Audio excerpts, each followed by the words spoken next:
మీరు పైలోకంలో జన్మ ఎంచుకున్నప్పుడే, అంటే భూమి మీదకి రావాలని మీరు నిర్ణయించుకున్నప్పుడే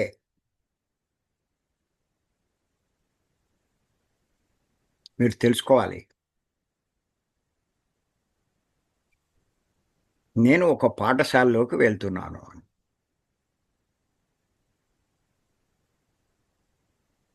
మనం ఒక పాఠశాలకు వెళ్ళి పాఠాలు ఎలా నేర్చుకుంటామో, ఈ భూమి మీదకి వచ్చి ఇక్కడ కూడా పాఠాలు నేర్చుకుంటాం.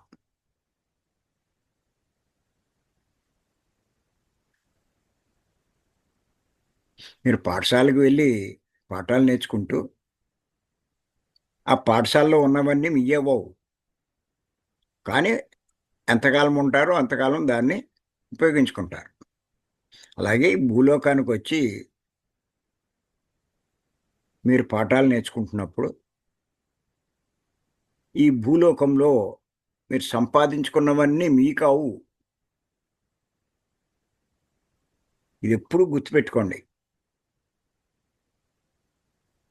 మీరు మర్చిపోతారు.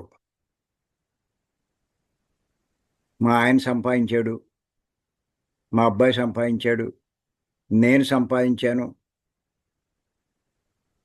ఇలా ఫీలవుతారు.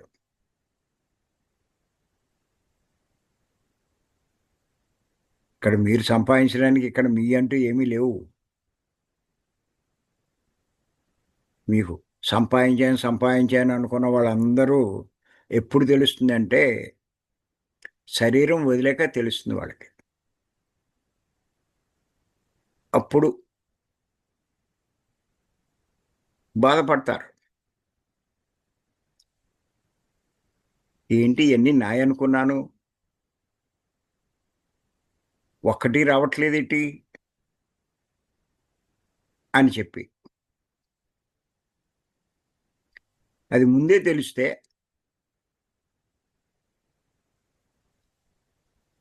ఎందుకు అయన్నీ సంపాదించడం? వదిలేసి ఎళ్ళిపోయేవన్నీ. వాటి కోసం తప్పులు చేయడం, పాపాలు చేయడం, అధర్మంగా వ్యవహరించడం, ఇయన్నీ చేసి ఆ పాపాలు మూట కట్టుకుని, ఆ మూటను పట్టుకెళ్తారు కానీ, ఇవేమీ కూడా రావు.